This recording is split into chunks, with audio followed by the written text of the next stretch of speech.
اللهم صل على سيدنا ومولانا محمد. اللهم صل على سيدنا ومولانا محمد. اللهم صل على سيدنا ومولانا محمد. اللهم صل على سيدنا ومولانا محمد. اللهم صل على سيدنا ومولانا محمد.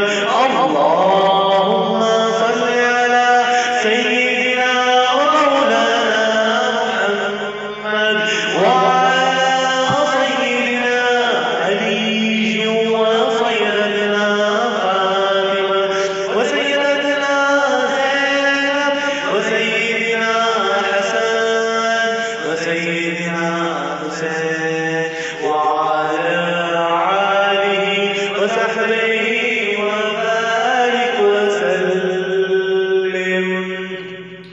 اللهم صل على سيدنا ومولانا محمد. اللهم صل على سيدنا ومولانا محمد. اللهم صل على سيدنا ومولانا محمد وعلى سيدنا علي وسيدنا فاطمة وسيدنا زينب وسيدنا حسن وسيدنا حسين وعلى صحبه وبارك وسلم. پیارے نبی ذات پر رب کا درود ہے. پیارے نبی ذات پر رب کا درود ہے. سرکار دو جہاں پر سب کا درود ہے. سرکار دو جہاں پر سب کا درود ہے. اللهم صل على سيدنا ومولانا محمد وعلى سيدنا علي وسيدنا فاطمة وسيدنا زينب وسيدنا حسن وسيدنا حسين وعلى آله وصحبه وبارك وسلم.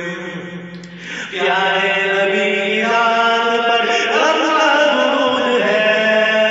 سرکار دو جہاں پر سب کا درود ہے. اللهم صل على سيدنا ومولانا محمد. اللهم صل على سيدنا ومولانا محمد. اللہ کے شیر حیدر کرار پر درود. اللہ کے شیر حیدر کرار پر درود. حضرت حسن حسین کے کردار پر درود. اللہ کے شیر حیدر کرار پر درود. حضرت حسن حسین کے کردار پر درود.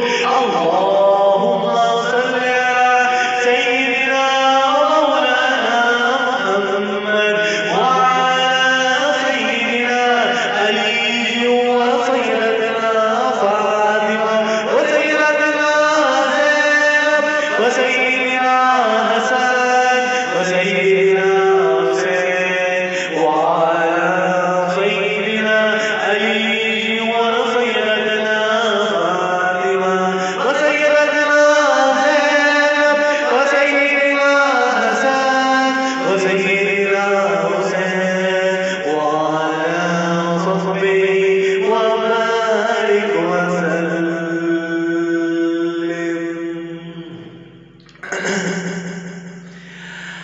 بسم الله الرحمن الرحيم. رب اشرح لي صدري ويسر لي امري واحلل عقدة من لساني يفقهوا قولي. اما بعد فاعوذ بالله من الشيطان الرجيم. بسم الله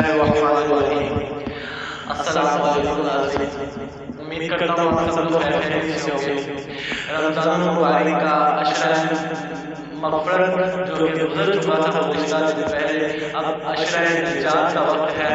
اللہم اغفر لی، اللہم اغفر لی، اللہم اغفر لی، اے اللہ میری مغفرت فرما۔ یہ جو ہم لوگوں کا دوسرا عشرہ جس کی آج دوسری ہم لوگوں کی ٹرانسمیشن ہے، اللہ پاک سے دعا ہے کہ اللہ پاک کی ٹرانسمیشن کو منظور فرمائے، آنے والے دنوں میں ہمارے لیے بہتر بنائے، دل ساز بنائے۔ جو ہم لوگ اسے پڑھ رہے ہیں اللہ پاک یہ پڑھنا سننا قبول فرمائے، اسی پڑھنے سننے کی برکت سے اللہ پاک ہم سب کے گناہوں کو معاف فرمائے، آنے والا وقت ہم سب کے حق میں نصیب فرمائے۔ اور رب العزت رب اشرح لي صدري ويسر لي امري واحلل عقدة من لساني يفقهوا قولي۔ اور جس کے قبضے میں قدرت میں مڑے ہوئے نہ چھوٹ جائے، اور جس کو نہ تو گالی ہے نہ نہیں گالی ہے، اور جس نے سارے جس کو پیدا کیا، اور جو پوری کل کائنات کا مالک ہے، اور رب العزت بے شک توبہ قبول کرنے والا ہے، اور رب توبہ قبول کرنے والا ہے۔ اس عشرے میں جتنی ہو سکے توبہ قبول کرواؤ، اور رب توبہ قبول کرنے والا ہے۔ یا رب میں گناہگار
Life is really too pale. یا رب میں گناہگار ہوں، میری توبہ قبول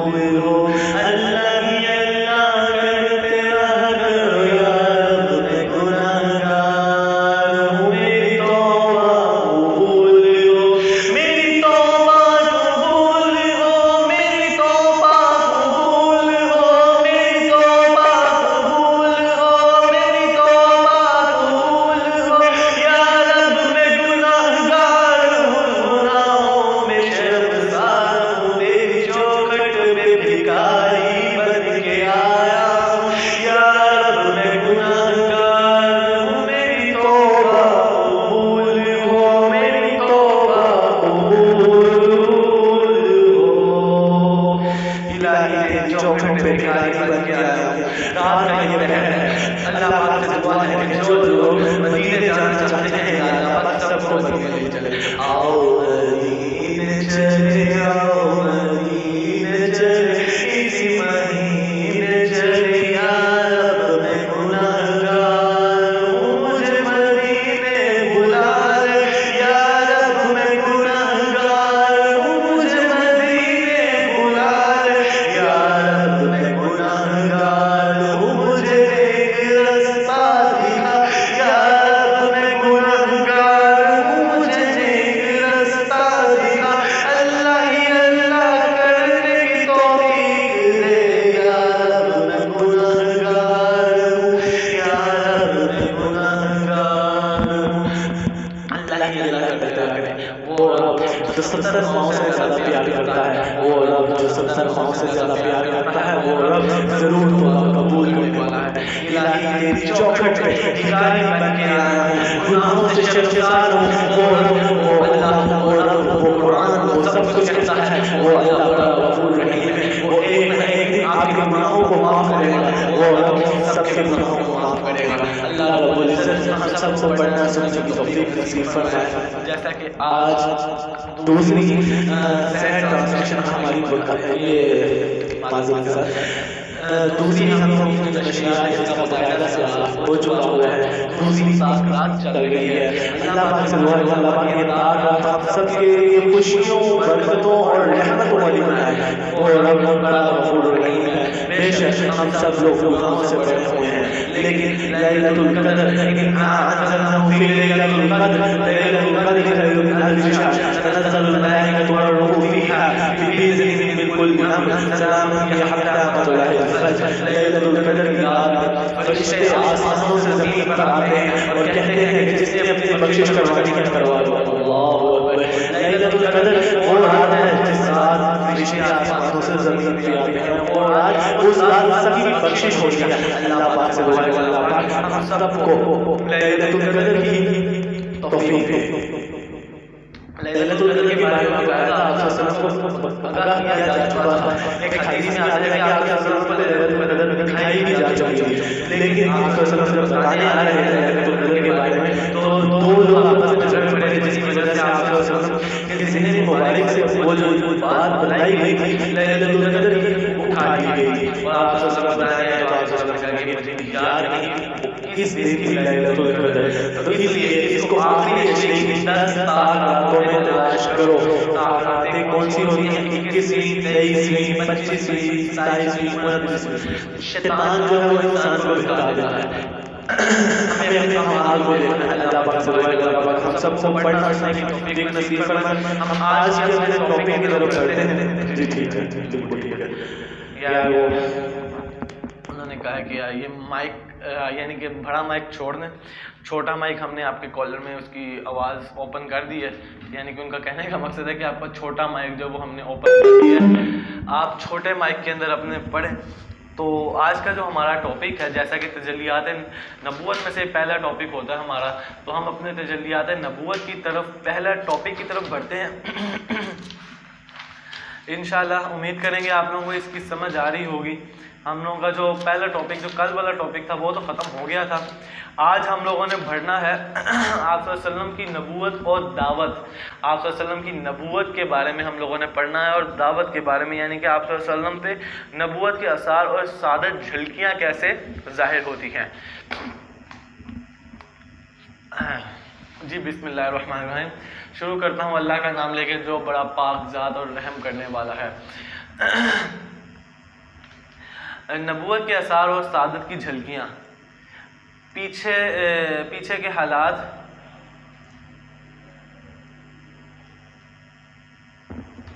جی. تو ناظرین ہم لوگوں کا جو ٹاپک ہے وہ نبوت اور دعوت کے بارے میں, نبوت کے آثار اور سعادت کی جھلکیاں. پچھلے جو بھی حالات بیان کیے جا چکے ہیں, ان کی وجہ سے آپ صلی اللہ علیہ وسلم اور آپ کی قوم کے درمیان فکری اور علمی فاصلہ بڑھ گیا. آپ قوم کی بدبختی اور بھگاڑ دیکھ کر رنجیدہ رہنے لگے. ایک دن الگ تھلگ اور تنہا رہنے کی خواہش بڑھنے لگی، اور یہ سوچ بھی گہری ہونے لگی کہ انہیں ہلاکت اور تباہی کیوں کر بچایا جائے۔ عمر بڑھنے کے ساتھ ساتھ یہ رنج اور یہ خواہش بڑھتی ہی گئی، اور بالآخر آپ کو کشاں غار ہرا تک لے گئی، جہاں آپ صلی اللہ علیہ وسلم سال میں رمضان کا ایک مہینہ دن ابراہیم کی بچی کچی تعلیمات کے مطابق اللہ تعالیٰ کی عبادت کرتے، اور مہینہ پورا کر کے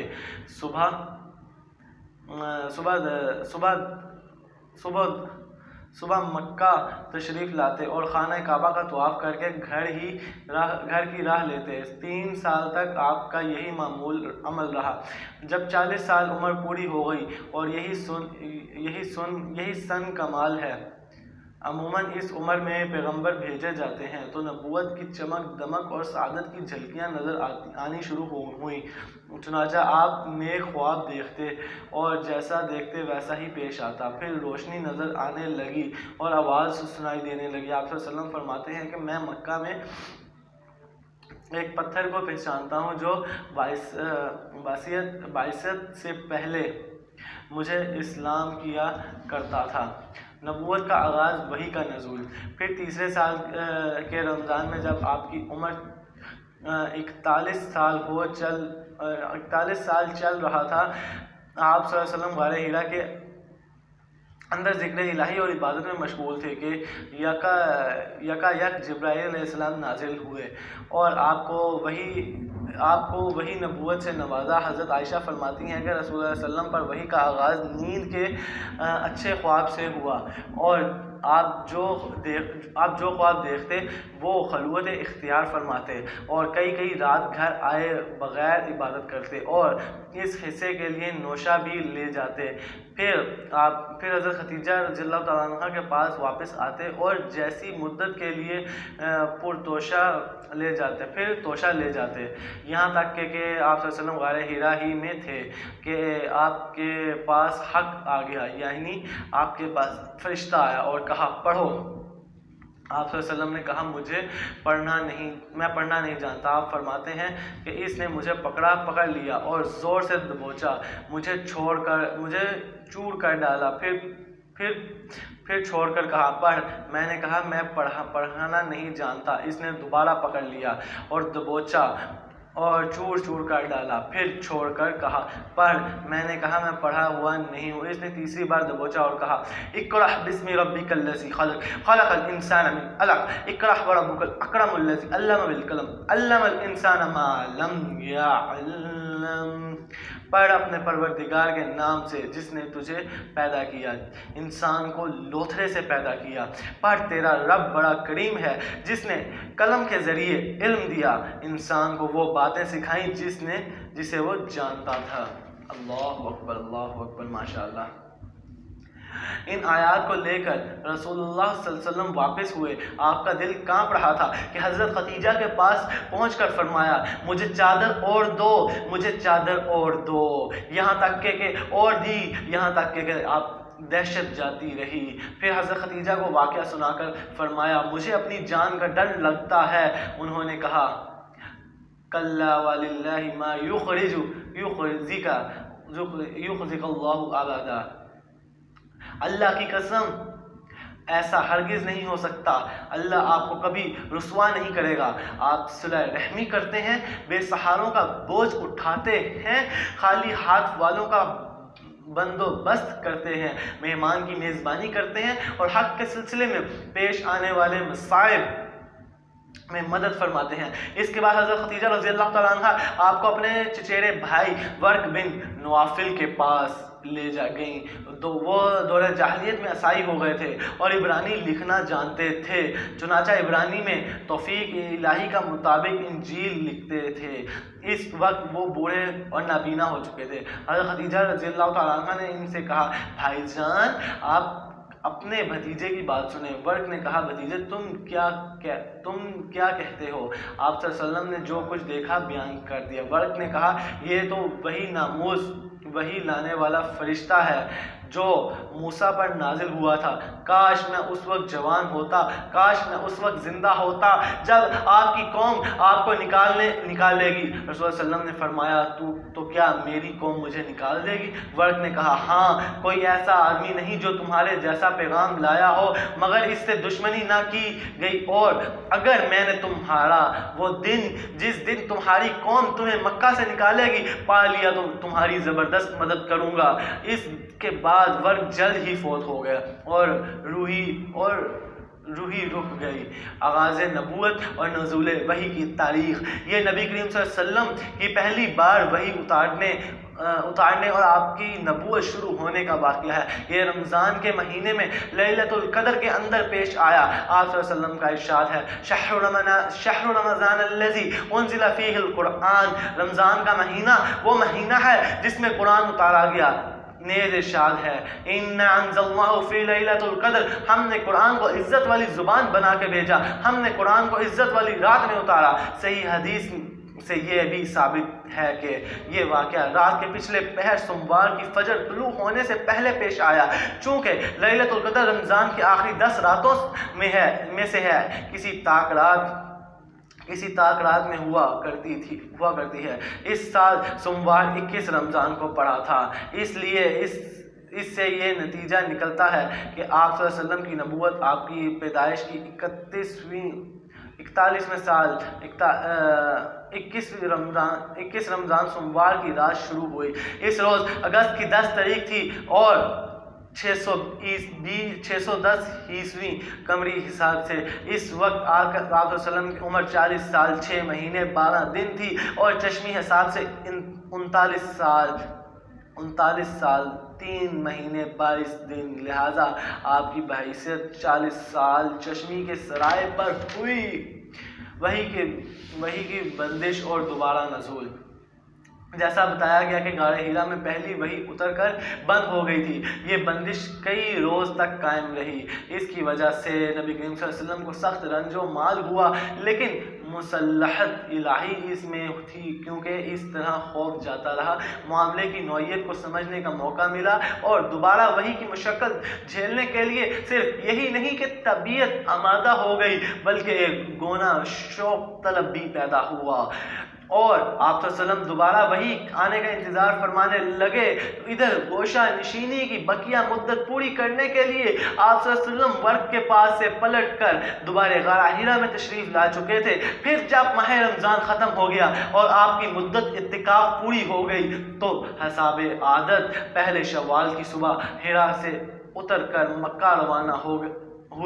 نبی کریم صلی اللہ علیہ وسلم کا ارشاد ہے کہ پہاڑ سے اتر کر میدان میں پہنچا تو مجھے پکارا گیا، میں نے دائیں دیکھا تو وہاں کچھ دکھائی نہ دیا، بائیں دیکھا تو وہاں بھی کچھ نہ دکھائی دیا، پھر آگے بڑھا تو وہاں بھی کچھ نہ نظر آیا، پھر پیچھے دیکھا تو وہاں بھی کچھ نظر نہ آیا۔ اس کے بعد میں نے سر اٹھایا تو دیکھتا ہوں کہ جو فرشتہ ہیرا میرے پاس آیا تھا وہی آسمان و زمین کے درمیان میں کرسی پر بیٹھا ہوا ہے اور یہ دیکھ رہا ہے میرا پورا اور وجود اس کے رعب سے بھر گیا، جہاں تک کہ میں زمین کی طرف جھکا۔ پھر میں خدیجہ کے پاس آیا اور کہا مجھے چادر اوڑھ دو، مجھے چادر اوڑھ دو، مجھ پر کمبل ڈال دو اور ٹھنڈے پانی کے چھینٹے مارو۔ انہوں نے کمبل اوڑھا اور ٹھنڈے پانی کے چھینٹے مارے۔ پھر یہ آیتیں نازل یا ایھا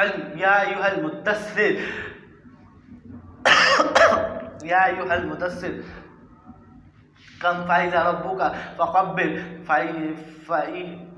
فسي ربك فتحر والرجز فاجحر، اے کمبل پوش اٹھ اور لوگوں کو ان کی بدعملی کے نتائج سے ڈرا اور اپنے رب کی بڑائی بیان کر اور اپنے کپڑے پاک رکھ اور گندگی سے الگ تھلگ رہ۔ یہ واقعہ نماز فرض ہونے سے پہلے کا ہے۔ اس کے بعد وحی میں گرمی آ گئی، چنانچہ پے در پے وحی آنے لگی۔ ان آیات سے آپ صلی اللہ علیہ وسلم کی رسالت شروع ہوئی. آپ کی رسالت آپ کی نبوت کے اتنے دن بعد شروع ہوئی جتنے دنوں وہی بند تھی. ان آیات میں آپ صلی اللہ علیہ وسلم کی 2 طرح کے کام سونپے گئے تھے اور دونوں کے نتائج بھی بتائے گئے تھے. ایک کام یہ کہ آپ لوگوں کو اللہ کا حکم بتائیں اور بد عملی کے نتائج سے ڈرائیں. آپ کو یہ حکم آرٹ اور ڈار کے ذریعے دیا گیا کیونکہ اس کے معنی یہ ہیں کہ آپ لوگوں کو یہ بتلا اور سمجھا دیں کہ جس طرح کی گمراہی اور بد عملی میں مبتلا ہیں وہ غیر اللہ کی پوجا اور اللہ کی بعض صفات و افعال میں حقوق اور دوسروں کو شریک ٹھہرانے کا جو کام کر رہے ہیں، اللہ تعالیٰ اس پر ان کو عذاب دے گا. دوسرا کام یہ ہے کہ آپ خود اپنے اوپر اللہ کے احکام لاگو کریں تاکہ آپ کو اللہ کی خوشنودی بھی حاصل ہو اور آپ دوسروں کے لیے نمونہ بھی ٹھہریں. یہ حکم بقیہ آیات میں دیا گیا ہے. چنانچہ وَرَبُّكَ فَكَبِّرْ کا مطلب ہے کہ آپ بڑائی اور کبریائی کے لیے اللہ ہی کو خالص کر لیں، اس میں کسی قدر کو اس کے ساتھ شریک نہ کریں. اور وَثِيَابُ فَطْهِرْ کا بظاہر معنی یہ ہے کہ کپڑے اور جسم پاک رکھیں کیونکہ اللہ کے سامنے نجاست اور گندگی کے ساتھ کھڑا ہونا ٹھیک نہیں. مگر مختصین کے نزدیک اس کا معنی یہ ہے کہ روح کو پاک کرنا اور منظرہ کرنا. اور وَالرُّجْزَ فَاهْجُرْ کے معنی ہے کہ اللہ کی ناراضگی واجب کے اسباب سے اور قوم کی بدعمالیوں، گندگیوں اور آلودگیوں سے الگ ہو جائیں. اور وَلَا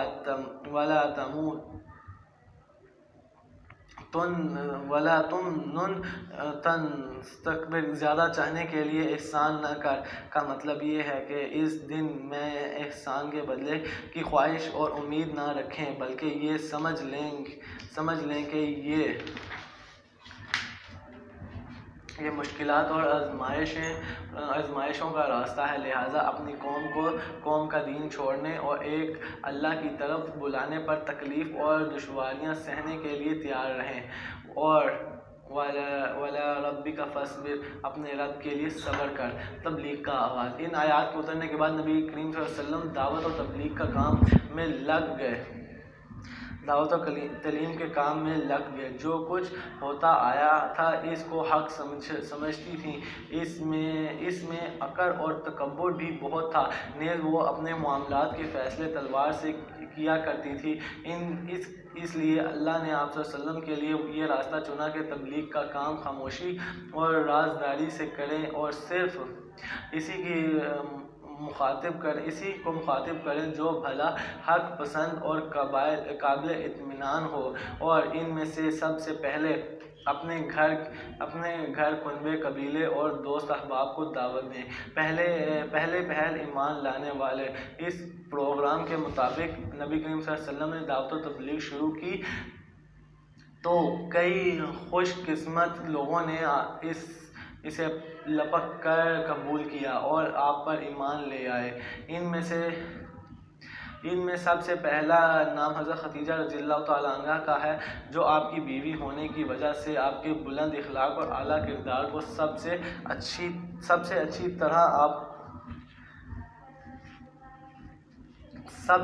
اچھی طرح جانتی تھیں. انہیں یہ بھی پتہ تھا کہ آخری نبی کی آمد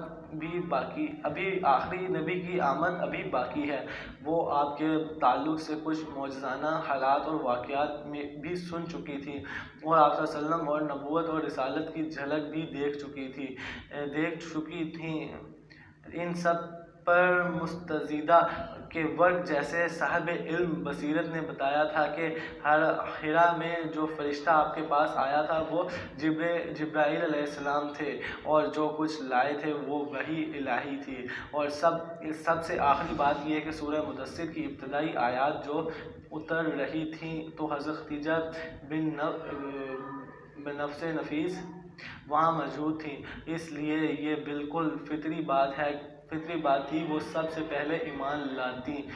ادھر ان آیات کے اترتے ہی نبی کریم صلی اللہ علیہ وسلم اپنے جگری دوست ابو بکر کے پاس گئے اور انہیں اپنی نبوت اور رسالت سے آگاہ کرتے ہوئے ایمان لانے کی دعوت دی۔ انہوں نے بے کڑاہٹ ایمان قبول کیا اور فوراً تصدیق کرتے ہوئے حق کی شہادت دی۔ چنانچہ اس امت کے سب سے پہلے مومن ہیں، وہ آپ سے 2 سال چھوٹے تھے اور آپ کا خدا سب کچھ جانتے تھے، لہٰذا ان کا ایمان لانا آپ صلی اللہ علیہ وسلم کی سچائی کا بہترین ثبوت ہے۔ پہل ایمان لانے والوں کا علی رضی اللہ تعالیٰ عنہ بھی شامل ہیں۔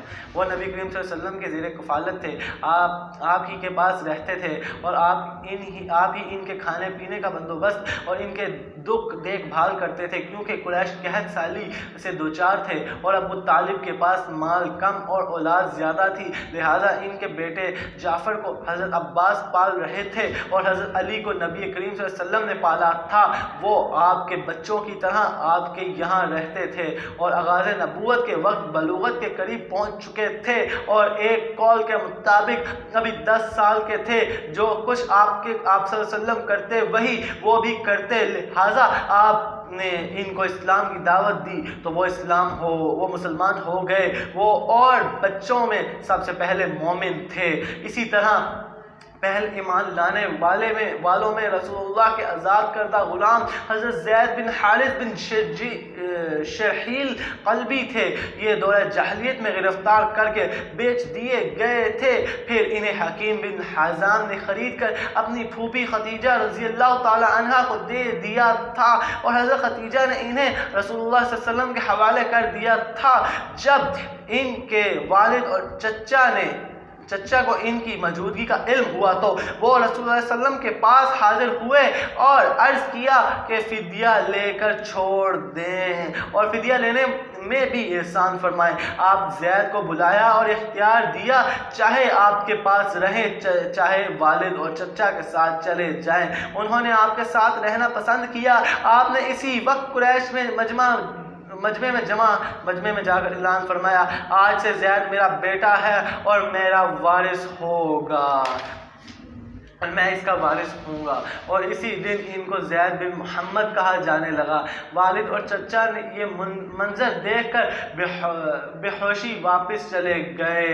یہ سارا واقعہ نبوت سے پہلے کا ہے۔ اسلام آیا تو اس نے منہ بولے بیٹے کا رواج ختم کر دیا اور زید کو زید بن حارث کہا جانے لگا۔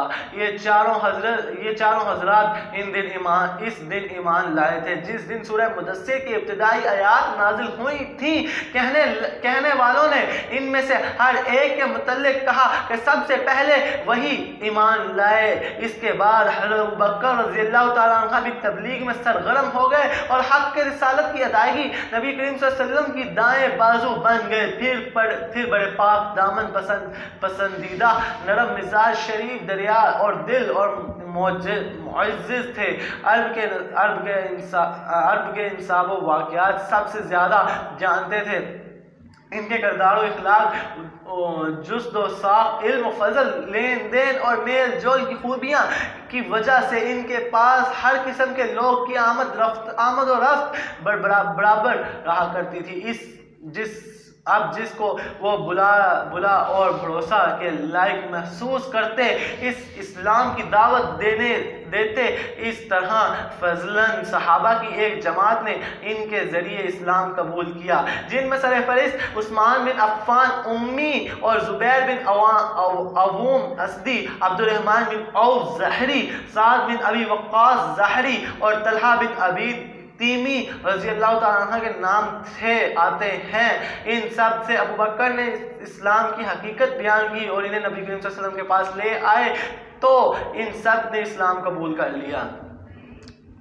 ان کے بعد مدرجہ ذیل لوگوں نے بھی اسلام قبول کیا۔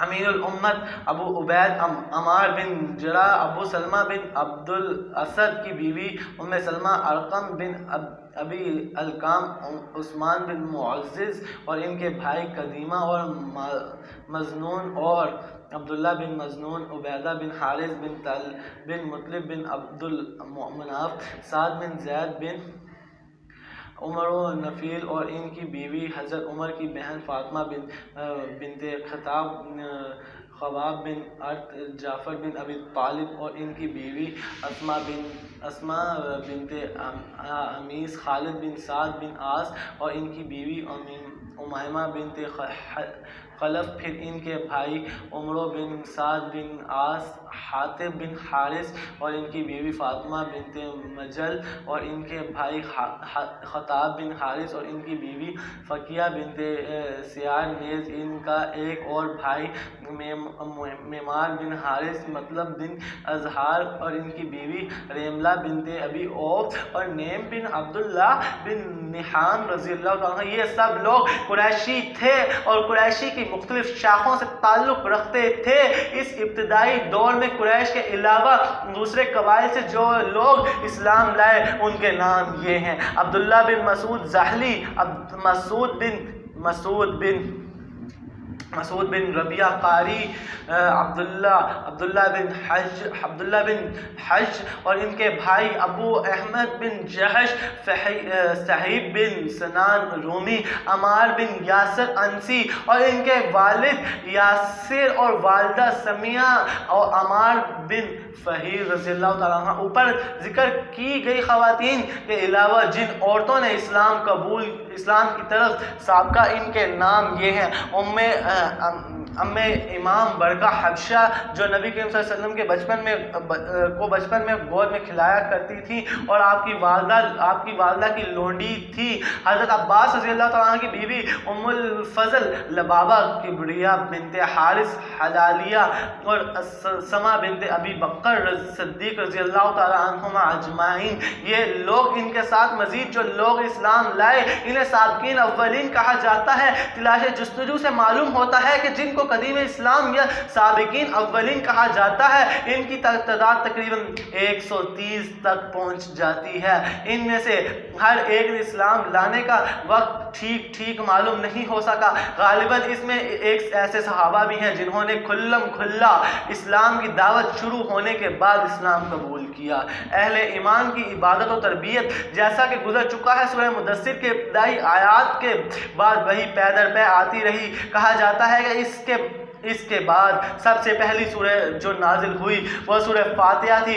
اس میں اہل ایمان اور حمد دعا کا طریقہ بتایا گیا ہے۔ اللہ کی ہستی کی چند جامع صفات بیان کر کے اس کا ٹھیک تصور دیا گیا ہے اور یہ بھی سمجھا دیا گیا ہے کہ اس دنیا میں اچھے یا برے جیسے کام کرو گے ٹھیک ویسا ہی نتیجہ اور بدلہ پاؤ گے، اور یہ بلا آگے ایک دوسری دنیا میں ملے گا۔ اس کے علاوہ کامیابی اور سعادت کے راستے کی پہچان بھی بتائی گئی ہے۔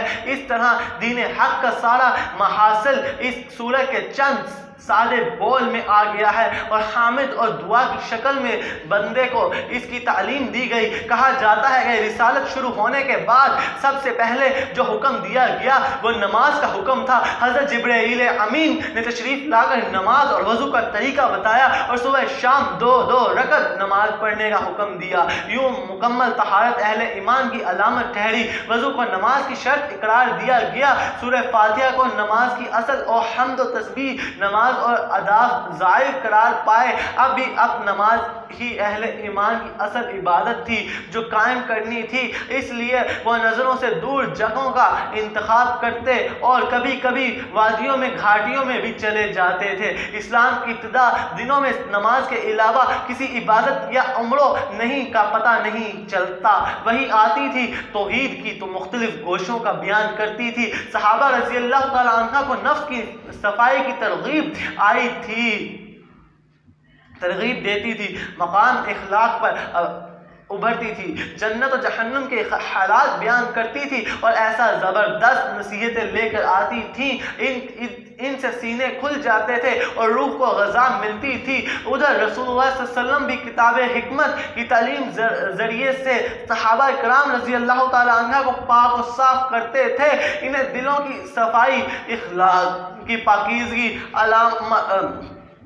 معاملات کی سچائی اور نفس کی عافیت کی تربیت دیتے تھے، تاریکوں سے نکل کر روشنی میں لاتے تھے، صحیح راستہ بتاتے تھے اور اللہ کے دین کو مضبوطی سے پکڑنے، اس کی رسی اور اچھی طرح تھامنے اور اس کے معاملے میں ثابت قدم رہنے کی تلقین فرماتے تھے۔ یوں 3 برس گزر گئے اور صرف افراد کی دعوت دی جاتی رہی، مجلسوں اور محفلوں میں کہیں اعلانیہ تبلیغ نہیں کی گئی، لیکن قریش کو اس کا علم ہو گیا اور بعض نے اس پر نکیر بھی کی، بعض اہل ایمان پر کچھ زیادتیاں کی گئیں، لیکن عمومی طور پر قریش نے اب تک اس سے کوئی ہمت نہیں دی۔ ادھر نبی کریم صلی اللہ علیہ وسلم نے بھی ان کے دین سے کوئی تعزل نہیں کیا اور ان کے معبودوں کے بارے میں کوئی بات نہیں کی۔ اللہ اکبر۔ اللہ پاک ہم سب کو سمجھ توفیق نصیب فرمائے۔ کیونکہ آج کا ایک ٹاپک تھا وہ چھوٹا تھا، اب ہم لوگ پڑھیں گے اسلام کی علانیہ تبلیغ، یعنی کہ اسلام کو اعلان کے ساتھ تبلیغ میں کس طریقے سے عام کیا، اس کے بارے میں ہم لوگ پڑھتے ہیں۔ اس کے بعد ہم لوگ اپنی یہ دوسری بک کی طرف بڑھیں گے جس کے اندر قرآن و سنت کے بارے میں آیا ہوا ہے، والدین کے حقوق کا آج کا جو ہمارا ٹاپک ہے اس کو بھی پڑھتے ہیں۔ تو ابھی ہم لوگ اسلام کی اعلانیہ تبلیغ کو بھی پڑھتے ہیں۔ قرابت داروں میں تبلیغ، جب اکا دکا افراد کو خاموشی سے اسلام کی دعوت دیتے ہوئے 3 برس گزر گئے، قریش اور دوسرے قبیلوں کے کچھ اچھے لوگوں نے اسلام قبول کر لیا اور یوں اسلام کی اعلانیہ تبلیغ کر کے حالات میں تھوڑی سی گنجائش ہو چلی تو اللہ تعالیٰ نے رسول اللہ علیہ وسلم کو حکم دیا، اب آپ اپنے نزدیکی رشتہ داروں کو ڈرائیں، پھر جو ایمان لائیں اور آپ کے پیروکار بن جائیں، ان کے لیے اب بازو جھکائے رکھیں اور جو آپ کی بات نہ مانے ان سے آپ اپنا لا تعلقی کا اعلان کر دیں۔ اس حکم پر نبی کریم صلی اللہ علیہ وسلم نے اپنے سب سے نزدیکی قرابت داروں یعنی بنو ہاشم کو اکٹھا کیا، ان کے ساتھ بنو مطلب کے بھی کچھ آدمی تھے، آپ نے ان کے سامنے اللہ کی حمد و ثنا کی، اس کی وحدانیت کی شہادت دی، پھر بڑے اچھے انداز میں ان کے لیے اپنے اخلاص کا اظہار کیا اور اللہ وحدہ لا شریک کی قسم کھا کر بتلایا کہ میں تمہارے لیے خصوصاً اور تمام انسانوں کے لیے عموماً اللہ کا رسول ہوں، اور اللہ کی قسم تم لوگ اس طرح مر جاؤ گے جیسے سوتے ہو، پھر اسی طرح اٹھائے جاؤ گے جیسے جاگتے ہو، اس کے بعد تم سے تمہارے اعمال کا حساب لیا جائے گا اور بھلائی کا بدلہ بھلائی اور برائی کا بدلہ برائی دیا جائے گا، پھر یا تو ہمیشہ کے لیے جنت ہوگی یا ہمیشہ کے لیے جہنم۔ نبی کریم صلی اللہ علیہ وسلم کی باتیں سن کر سب نے نرمی سے گفتگو کی، پھر آپ کے چچا ابو لہب نے کہا، اس کا ہاتھ اس سے پہلے پکڑ لو کہ عرب اس کے خلاف اکٹھا ہو، ورنہ اس وقت اگر اس کو ان کے حوالے کرو گے تو ذلت اٹھاؤ گے، اگر اسے بچانا چاہو گے تو مارے جاؤ گے۔ مگر آپ کے چچا ابو طالب نے کہا کہ تمہیں جو حکم ملا ہے اسے کر گزرو، واللہ میں مسلسل تمہاری حفاظت اور تمہارے بچاؤ کرتا رہوں گا، البتہ میرا جی نہیں چاہتا کہ میں اپنے والد عبد المطلب کا دین چھوڑ دوں۔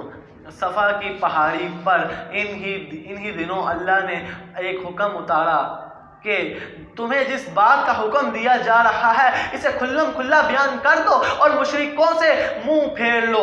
اس حکم کے آنے کے بعد ایک روز رسول اللہ صلی اللہ علیہ وسلم صفا پہاڑی پر تشریف لے گئے اور سب سے اونچے پتھر پر چڑھ کر صدا لگائی، یا صاحبہ ہائے صبح، یہ پکار اس بات کی علامت ہوا کرتی تھی کہ دشمن نے حملہ کر دیا یا کوئی بڑا حادثہ پیش آ گیا۔ اس کے بعد نبی کریم صلی اللہ علیہ وسلم نے قریش کے ایک ایک خاندان کو اور کنبے کو نام بنام پکارنا شروع کیا کہ اے نبی فہر، اے نبی عدی، اے بنی فلاں، اے بنی فلاں، اے بنی عبد المناف، اے بنی عبد المطلب۔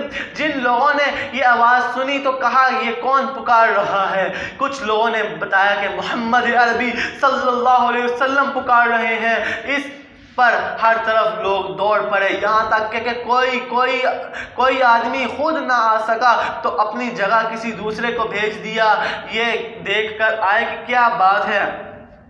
یوں جب سب اکٹھے ہو گئے تو آپ صلی اللہ علیہ وسلم نے فرمایا یہ بتاؤ، اگر میں کہوں کہ اس پہاڑ کے پیچھے وادی گہرا گھڑ سواروں کی ایک جماعت ہے جو تم پر حملہ آور ہو چاہتی ہے تو کیا تم مجھے سچا مانو گے؟ لوگوں نے کہا ہاں، ہم نے کبھی آپ کو جھوٹا نہیں پایا، ہم نے ہمیشہ سے آپ کو سچا ہی پایا ہے۔ اللہ اکبر۔ تبھی آپ صلی اللہ علیہ وسلم نے فرمایا اچھا تو میں ایک سخت عذاب سے پہلے تمہیں ڈرانے والا بنا کر بھیجا گیا ہوں۔ میری اور تمہاری مثال ایسی ہے جیسے کسی آدمی نے دشمن کو دیکھ لیا اور جھٹ پر دوڑ کر گھر والوں کی حفاظت کا بندوبست کرے، لیکن اس نے خطرہ محسوس کیا کہ دشمن نے اس سے پہلے انہیں آ دبوچے، لہٰذا وہ زور سے پکارے گا یا صحبے یا صحبے، ہائے صبح۔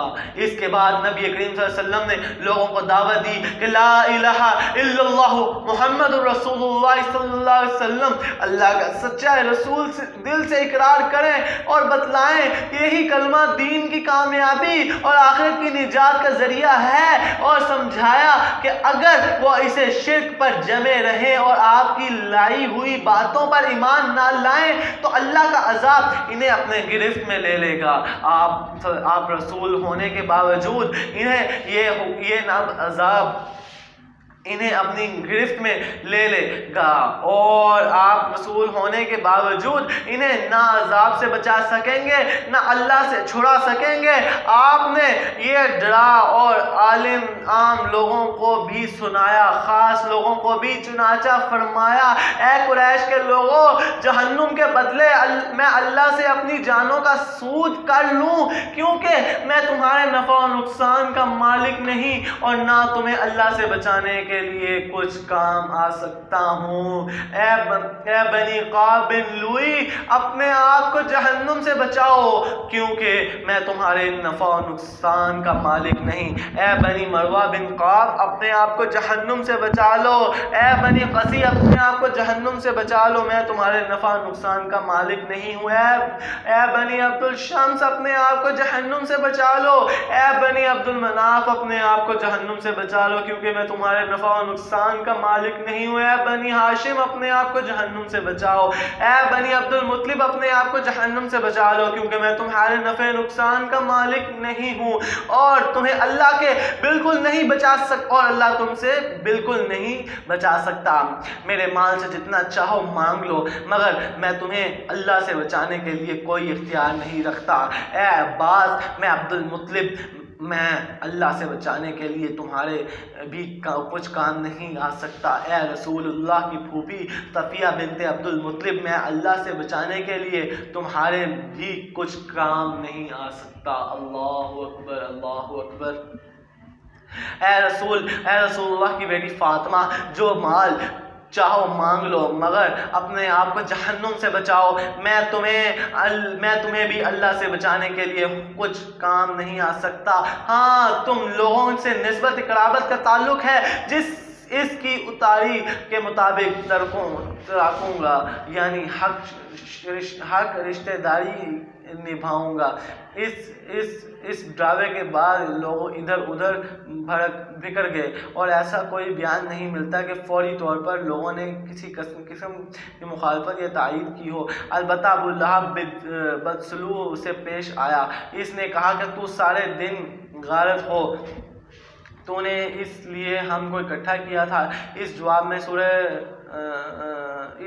سورہ نازل ہوئی، تبت یدا ابی لہب وتب نازل ہوئی، اور بتایا گیا اور اس کی بیوی اور اس کا مال سب غارت ہو جائیں گے اور جہنم کا ایندھن بنیں گے۔ جہاں تک عام لوگوں کا تعلق ہے تو لگتا ہے کہ وہ یہ ڈرامہ سن کر حیرت اور تعجب میں پڑ گئے اور فوری طور پر کوئی فیصلہ نہیں کر سکے کہ انہیں کیا کرنا چاہیے، لیکن جب گھروں کو واپس ہوئے اور پھر تعبیروں کو قرار آیا، حیرت و تعجب ختم ہوا اور مطمئن ہو گئے تو متکبرانہ خیالات نے اپنی روح بنائی اور انہوں نے اس تبلیغ اور ڈراؤ کو حقارت اور مذکورہ کی نظر سے دیکھا۔ چنانچہ نبی کریم صلی اللہ علیہ وسلم جب ان کے بڑوں کے پاس سے گزرے تو وہ اس طرح کی باتیں کہا کرتے تھے، یہی ہے جسے اللہ نے رسول بنا کر بھیجا ہے۔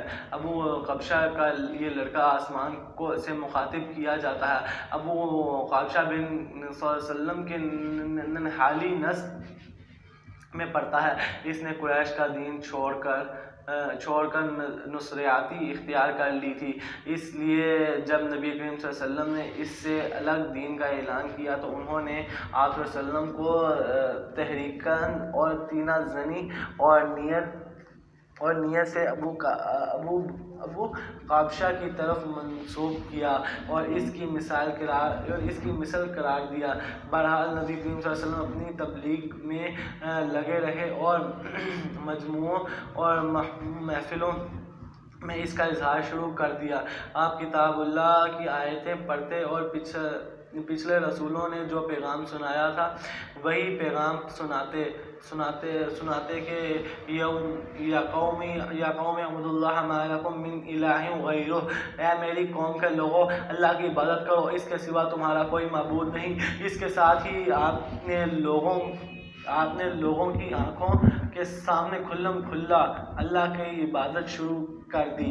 چنانچہ آپ دن دہاڑے سارے لوگوں کے سامنے کعبہ کے صحن میں نماز پڑھتے، آپ کی تبلیغ ڈھیر کامیابی ہوتی گئی۔ ایک ایک کر کے بہت سے لوگ مسلمان ہوتے گئے اور جو مسلمان ہوئے ان میں سے ان کے گھر کے دوسرے لوگوں میں دوری اور نفرت بھی پیدا ہوتی گئی۔ حاجیوں کی آگاہی کے لیے قریش کے مشورے۔ قریش اس پوری صورتحال کو تشویش میں نظر دیکھ رہے تھے اور ابھی اس پر تھوڑا ہی عرصہ گزرا تھا کہ حج کا وقت آ گیا اور انہیں حاجیوں کے بارے میں تشویش نے گھیرا۔ چنانچہ ان کی ایک جماعت ولید بن مغیرہ کے پاس آئی۔ یہ ان کے عمر رسیدہ اور مرتبے کا آدمی تھا۔ اس نے کہا کہ دیکھو، حج کا وقت آ گیا ہے، اب ہر طرف سے لوگ تمہارے پاس آئیں گے اور وہ اس صاحب کا معاملہ سن ہی چکے ہیں، لہٰذا کوئی ایک رائے طے کر لو اور مختلف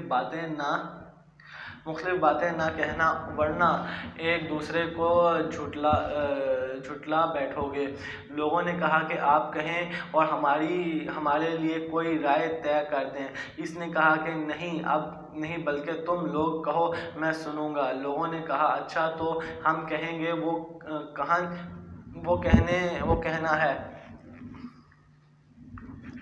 کہنا ہے وہ کعب نہیں ہے۔ ہم نے کانوں کو دیکھا، اس میں ان سے گھناگھٹ ہے اور نہ تک بندی۔ لوگوں نے کہا تب ہم کہیں گے کہ وہ پاگل ہیں۔ اس نے کہا وہ پاگل بھی نہیں ہیں، ہم پاگل پن کو بھی جانتے پہچانتے ہیں۔ اس میں نہ پاگلوں کی سن گھٹ ہے، نہ الٹی سیدھی حرکتوں سے بہکی باتیں۔ لوگوں نے کہا کہ تب ہم کہیں گے کہ وہ شاعر تھے۔ اس نے کہا وہ شاعر بھی نہیں تھے، ہمیں شعر و شاعری کی تمام قسمیں معلوم ہیں، وہ شاعر نہیں ہیں۔ لوگوں نے کہا اچھا تو ہم کہیں گے کہ وہ جادوگر ہیں۔ اس نے کہا وہ جادوگر بھی نہیں ہیں، ہم نے جادو اور جادوگر سب دیکھے ہیں، اس میں نہ ان کسی جھاڑ پھونک ہے، نہ گروہ بندی۔ لوگوں نے کہا تب ہم کیا کہیں گے؟ اس نے کہا واللہ اس بات میں مٹھاس اور رونق و تازگی ہے ہے، اس کی جڑ پائیدار اور اس کی شاخ پھیلدار ہے۔ تم جو بھی کہو واضح ہو جائے گا۔ اب وہ باطل ہے، وہ زیادہ مناسب یہی ہے، وہ جادوگر ہے، اس کی بات میں جادو ہے، اس کے ذریعے باپ بیٹے اور میں، بھائی بھائی میں، میاں بیوی میں اور آدمی میں، اس کے خاندان میں تفرقہ ڈال دیتا ہے۔ یہ بات طے کر کے لوگ وہاں سے اٹھے اور جنہوں نے حج کے لیے آنے والوں کی راہ میں بیٹھنا شروع کر دیا۔ اب جو لوگ ان کے پاس سے گزرتے اس سے آپ کی بات کا ذکر کیا کرتے تھے۔ اللہ اکبر، اللہ اکبر، ماشاءاللہ۔ اور ڈراتے، نتیجہ یہ ہوا کہ لوگوں نے آپ کو دیکھنے اور سننے سے پہلے ہی آپ کا معاملہ جان لیا۔ اس کے بعد جب حج کے دن آ گئے تو نبی کریم صلی اللہ علیہ وسلم نے حاجیوں کے لیے مجموعوں اور ڈیروں میں جا کر انہیں اسلام کی طرف بلانا شروع کیا۔ آپ فرماتے ہیں کہ لوگوں، لا الہ الا اللہ کہو، کامیاب رہو گے۔ ادھر ابو لہب کا یہ حال تھا کہ آپ اپنے پیچھے لگا رہتے، جھٹلاتا جاتا اور تکلیف بھی پہنچاتا۔ اس طرح اس حج کی جب حجاج واپس ہوئے تو پورے عرب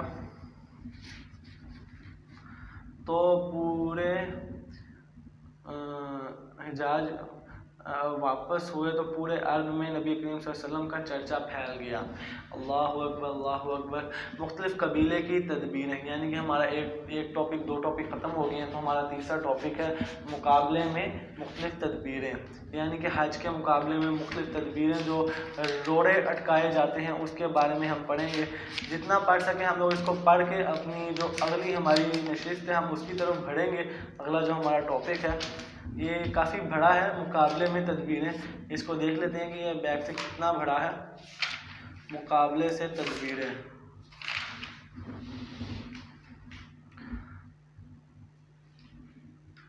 چھوٹا سا ہی ہے، مقابلے سے مختلف تدبیریں، چھوٹا سا ہی ہے میرے دوستوں۔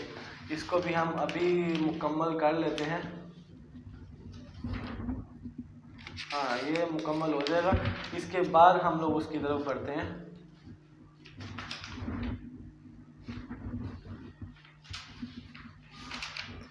یہ سمجھ نہیں آ رہا کہ کیا اس کا مسئلہ پڑا ہوا ہے، بحث کٹ جاتی ہے۔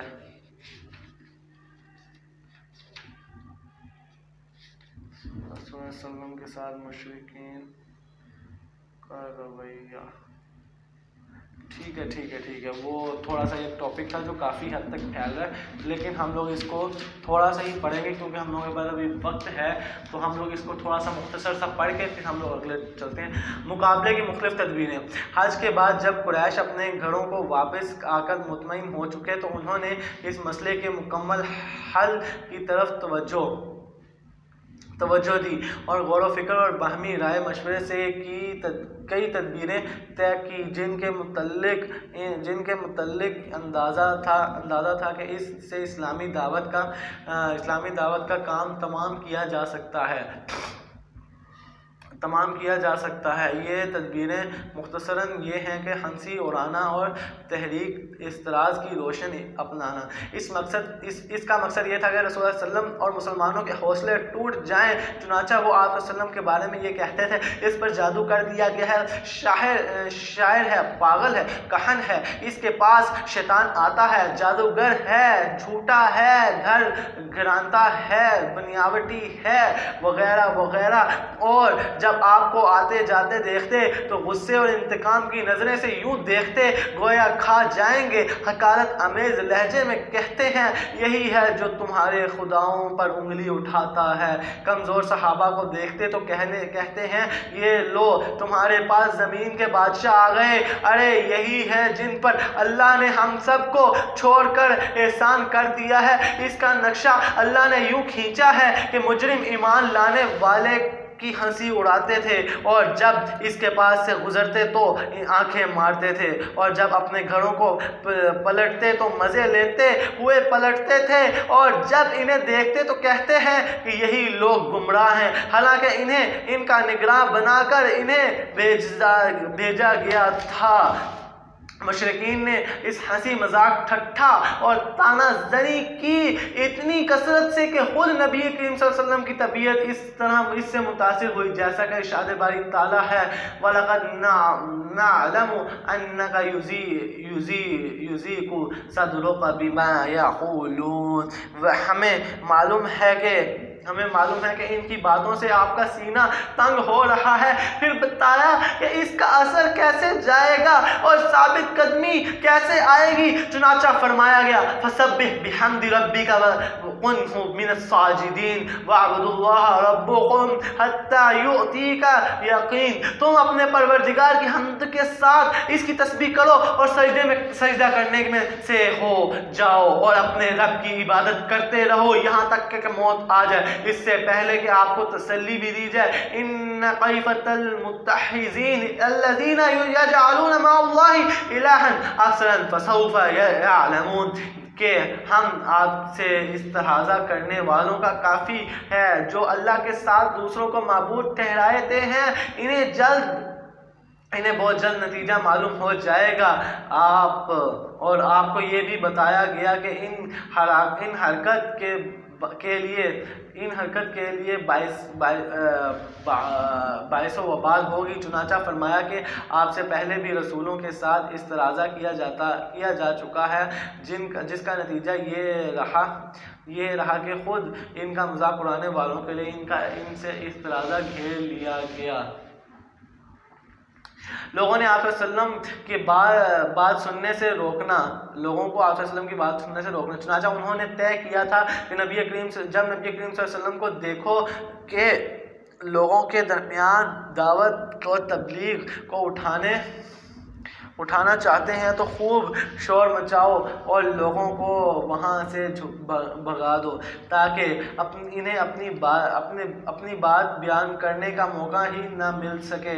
مشرکین نے اس تجویز پر عمل کرنے کی ایک دوسرے کو خوب تاکید کی اور بڑی سختی اور پختگی سے اس پر عمل بھی کیا، چنانچہ ان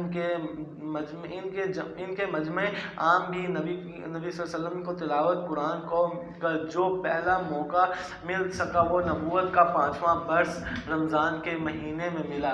اس موقع پر آپ نے سورہ نجم تلاوت فرمائی تھی۔ معاملہ اس قدر سخت تھا کہ نبی کریم صلی اللہ علیہ وسلم جب نماز میں قرآن کی تلاوت فرماتے اور یہ تلاوت زیادہ تر رات کو تہجد کی نماز میں ہوا کرتی تو یہ لوگ قرآن کو اس کے اتارنے والے کو اور اس کے لانے والے کو گالیاں دیتے، چنانچہ اللہ کا حکم آ گیا وَلَا تَجْهَرُوا بِالصَّلَاةِ وَلَا تُخَافِتْ بِهَا وَاتَّبِغْ بَيْنَ ذَلِكَ سَبِيلًا، اور اپنی نماز نہ بہت اونچی آواز سے پڑھو نہ بالکل دھیمی آواز سے، بلکہ بیچ کا رستہ اپناؤ۔ اس تعبیر کا حصہ نظر بن حارث ہیرا اور شام گیا اور وہاں سے لوگوں کہانیاں دراؤ سکندر اور رستم سفید کے قصے سیکھ کر آیا، اور جہاں مجلس جمتی داستان شروع کر دیتا، لوگوں کو موقع نہ دیتا کہ نبی کی بات سن سکیں۔ اگر پتہ چلتا کہ کسی مجلس میں بیٹھ کر آپ نے کچھ واعظ و نصیحت کی ہے تو آپ کے ہٹنے میں ٹپک پڑتا اور قصے کہانیاں سنا کر کہتا کہ آخر محمد کی بات کیونکہ مجھ سے اچھی ہے۔ اس کے بعد اس نے ایک قدم آگے بڑھا، گانے بجانے والی لونڈیاں خریدیں اور جس کے متعلق سناتا وہ اسلام کی طرف مائل ہے تو اسے کسی کی لونڈیوں کے پاس لے جا،